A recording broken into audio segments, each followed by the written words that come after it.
Bonjour à tous, bienvenue dans ce tuto du training numéro 35, Cross Training. Succession d'exercices, succession d'ateliers, messieurs, dames, en fonction du temps. Nous aurons un travail de 40 secondes d'effort pour 20 secondes de récupération entre deux exercices. L'objectif de ce thème sera d'effectuer 4 tours au total, soit un effort de 40 minutes en tout. Vous avez 8 exercices à effectuer, 2 minutes 20 de récupération entre chaque tour du circuit, 4 tours au total.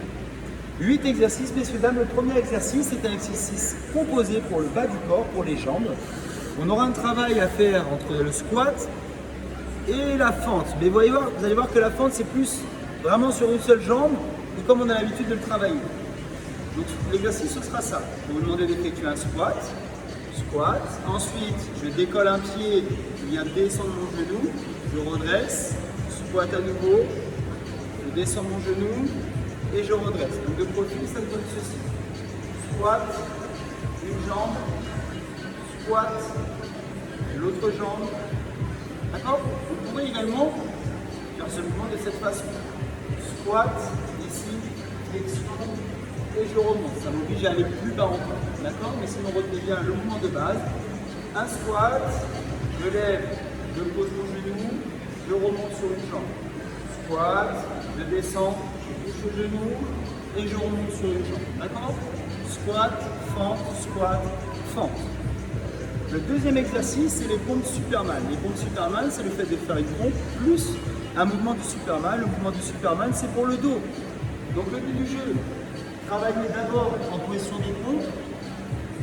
J'amène au sol les pectoraux, je décolle les pieds, je décolle les bras, ici. Je reviens en appui, je repose les pieds et je remonte en gainage. Donc la solution intermédiaire, elle est tout simplement sur les genoux. Ici, je décolle, je reviens et je remonte. D'accord? Ensuite, vous avez un travail pour la taille en essuie-glace. Le but de l'essuie-glace, vous êtes sur le dos. Vous avez les bras à l'horizontale, enracinez-vous bien dans le sol avec vos mains. Essayez de conserver les omoplates collées au sol. Aspirez fort votre nombril, resserrez la région du périnée. Essayez de vous arranger pour que les jambes restent dans l'axe de votre bassin. Ni trop vers l'avant, ni trop vers le bas. Entre les deux. Je descends en inspirant, hop, et je remonte en soufflant.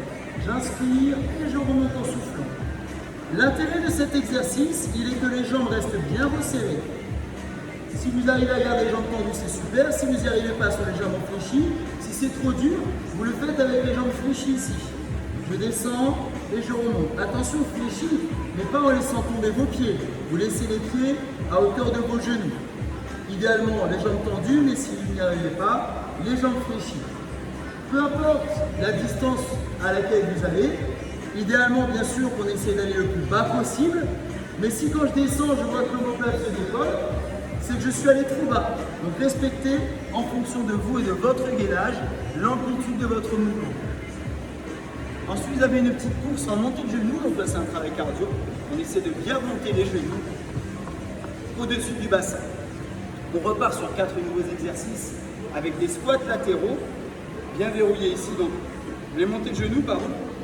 Si vous n'arrivez pas à le faire en sautant, vous le faites tout simplement en alterné ici. D'accord? Sachez que tout ce qui est fait de manière tonique, on peut très bien le faire de manière statique pour éviter, ma foi, quand on a des problèmes divers de genoux, d'articulation ou autres, qui nous empêchent de faire des petits sauts. C'est toujours bon de savoir comment les remplacer. Les squats latéraux, donc en 5e exercice, je pars sur le côté en ouvrant la pointe de pied, le genou, squat, je reviens en centre et je bascule de l'autre côté.